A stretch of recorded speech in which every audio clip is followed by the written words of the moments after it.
Hello, chess fans. Today's game is a really beautiful miniature between a young Vasily Ivanchuk and a young Viswanathan Anand. This game was new to me when Grandmaster Gregory Serper included it in his chess.com article, linked below here, and I immediately had to analyze it myself. Ivanchuk opened up the game with pawn to e4, and we see Anand respond with a Russian or Petrov defense. Now, these days, Fabiano Caruana has been adding all sorts of interesting wrinkles into the Russian game, but in the past, it's been considered kind of a drawing and symmetrical variation, but we'll see some life in it here today. I should mention that Anand once lost the shortest Grandmaster game of all time, only 6 moves long, in the Russian game when he mixed up a critical move early in the game. After knight f6, we see knight takes e5. You've got to push the knight back. I'll mention the classic trap here where if knight takes e5 and you take on e4 right away, queen e2 is a problem because when the knight falls back, we have a classic discovery, a major ouchie for the king. Now, after knight takes e5, d6, the knight falls back, knight takes e4, this is fine, d4, d5, bishop d3, bishop e7, and castles, knight c6, rook e1. Now, when white is trying to build an initiative here in the Russian game, a lot of that is based on black losing time with this knight on e4 as pressure is put on it. In this case, Ivanchuk is putting pressure with an immediate rook e1. Other ideas are trying to play c4 in a timely way, but always there's an idea to gain some initiative based on the extension of this knight. In this game, Anand is going to try to sustain the knight with tactics. That's going to work out very well for him, but objectively, Ivanchuk should have been able to maintain some advantage. Now, bishop g4, pinning this knight here on f3. So, speaking of tactics to maintain this knight, you cannot take twice here on e4 because Anand will simply take here on f3, and you really don't want to wreck the pawn structure, and if you take with the queen, the knight takes d4, wins the pawn back. And if anyone is better, it is black, who's still got 2 minor pieces developed compared to none for white. So after bishop g4, we see c3. Now that this pawn is secure, we've got an idea here to take on e4. So Anand plays pawn to f5. Now, this is a very double-edged move. We've got a nice grip on e4, but if the knight is evicted, for example, like this, then f5 could be an extension that really softens the e-file and various light squares for Anand. So he's really committing to maintaining the maximum energy in his position at the cost of positional defects with pawn f5. Ivanchuk immediately plays queen b3, saying, hey, what about these light squares? And maybe also this, and maybe also I'll be on the line where your king is. This could be pretty strong. After queen b3, we have to figure out how to deal with the attack on b7. And there are 2 ideas. One idea that's actually really interesting is castling here, because queen takes b7 actually is not good because of rook f6, which defends the attacked knight, threatens just to take on f3 and wreck the kingside pawn structure. And there's also a threat of rook b8, queen a6, and then knight takes d4 with a discovery on the exposed queen. All of this means that Anand would be doing amazingly in this position, so Ivanchuk's definitely going to avoid that. Also, you cannot take twice down here on e4 and say, hey, your d-pawn is pinned, I've won a pawn on e4. The problem is that the only thing preventing the capture of the rook is the queen on b3, so we can just tickle the queen a little bit. She's got to move, and we pick up a nice rook here, and we're even attacking this knight as well, so we're winning oodles of material. So after queen b3, rather than castling kingside, which as we just showed was very interesting, Anand decided maybe I can castle queenside. So this is the other idea. In both cases, we are ignoring the threat to take on b7. Queen d6, now we're looking to castle queenside in a moment. If Ivanchuk had taken here on b7, then rook b8 is really strong. So the attacked rook is moved over and it gains a tempo on the queen. The queen falls back, and now we can take on f3. Black is doing really well after wrecking the pawn structure over here. You can just castle in this position because taking on e4 opens too many lines of attack after the bishop moves.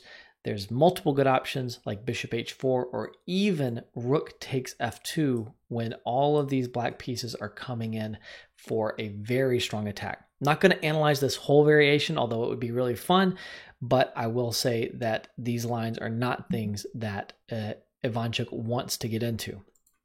So after queen d6, a nice move from Ivanchuk. Sometimes you got to go backwards in chess, so he pulls this knight back. He has an idea now to play f3. We talked about how Anand was striving to keep this knight on e4. If he has to fall back with it, he's probably worse for multiple reasons. So f3 is the knight d2 trying to play f3 is saying, I'm going to kick your knight out and I'll be better. After knight d2, Anand just goes ahead and castles. Obviously the move that he wants to play, but it does allow f3, which Ivanchuk plays. Now, in this position and at various points, you could just pull the bishop back here and dare Ivanchuk to take the knight on e4 when you get really good play for the knight on e4.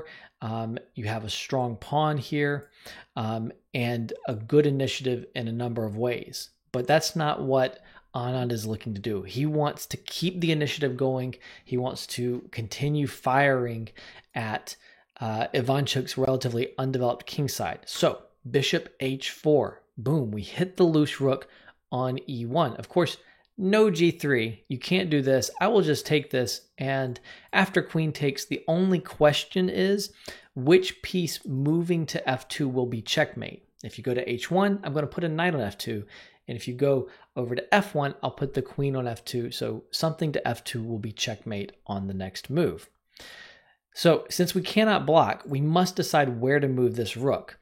If we move to either d1 or e2, then this bishop can pull back here, and we actually have a pin on this line. Actually, if the rook goes to d1, then we don't even need to pull back here because bishop f2 is actually really, really strong here. If the king moves over, h2 falls, and if the king goes to h1, then you actually have knight g3, puzzle rush, and this is checkmate. So rook e2 would be better than rook d1, but then we have my idea here, bishop h5, and you can't take because of the pin, so this is just an inconvenient location for the rook. And if rook e3, then we just have the simple bishop f2 check, winning a whole rook, which is a nice thing to win. Therefore, by process of elimination, the best move is rook f1, the safest square available for the rook. The rook does go there, and now this bishop needs to decide what to do. Probably the most sensible move is bishop h5 when the position is close to balanced, although Stockfish prefers Ivanchuk by a little bit. It's still a very interesting game. That's not what Anand does, though. At every turn in this game, he picks the most aggressive option, and it really pays off for him. Here, that most aggressive option is bishop h3. Boom! What a move this is. We're leaving the knight hanging here on e4. We're also placing the bishop en prise on h3 here. First question, what happens if you take either of these pieces? Well, if you take this one, then queen g6 check is a munchie, right? You have to move the king over, knight check, you have to give up the rook. We're threatening mate, you need to come back and stop that, and then I'm just going to go after the e-file, and you cannot hold it all together here. You're going to lose your queen, and you should lose the game soon afterwards. Also, after bishop h3, if you choose to take the knight, well, I don't even need to take back. I'm just going here, threatening mate, and you don't have a good response to queen takes g2, checkmate. So that also will win for Anand. Therefore, after bishop h3, Ivanchuk rightly decides that he must go on the defensive. The only good move is queen c2 when the knight is in position to move in a moment, allowing the queen to add defense to that critical second rank. Queen c2, critical move, does keep the advantage objectively in Ivanchuk's hands. Queen g6, threatening checkmate right here, so this knight needs to move. It goes to b3. Again, if you play this, we're always sacking on g3 if you play g3. So queen g6 here, knight b3. And now, how do you continue to improve the position for Anand? It's actually hard. We have great pieces here, but we kind of need a mistake from Ivanchuk to crash through. Probably putting a rook on the e file was best, but Anand put a rook on the f file here. And in this position, actually, Ivanchuk could have refuted Anand's play with king h1. We're just threatening to take this, and this is also still on prise, and there's not a good response to this. This should have won the game for Ivanchuk, and I think it's the one really simple opportunity he had. Also, you can play bishop f4 and unwind. That's also a good option, but it's less clear than king h1, which has more of a direct refutational point of taking your piece. After rook hf8, we see knight a3, which is still fine, but this does give an opportunity to Anand, that is pawn to f4, which stops the bishop from coming out and unwinding. It also prepares for this bishop to pull backwards, and if you take me right here, well, you got a problem. You must have missed f3, which is really nice here. There's a ton of pressure on g2, but even bigger than the pressure on g2 is the threat just to go f2 check, which is going to win tons of material, or checkmate on g2, and this is a totally winning position for Anand. So f4 would have actually given really good play here, which is why knight a3 wasn't as good as king h1 or bishop f4 last turn, but still not lost or anything.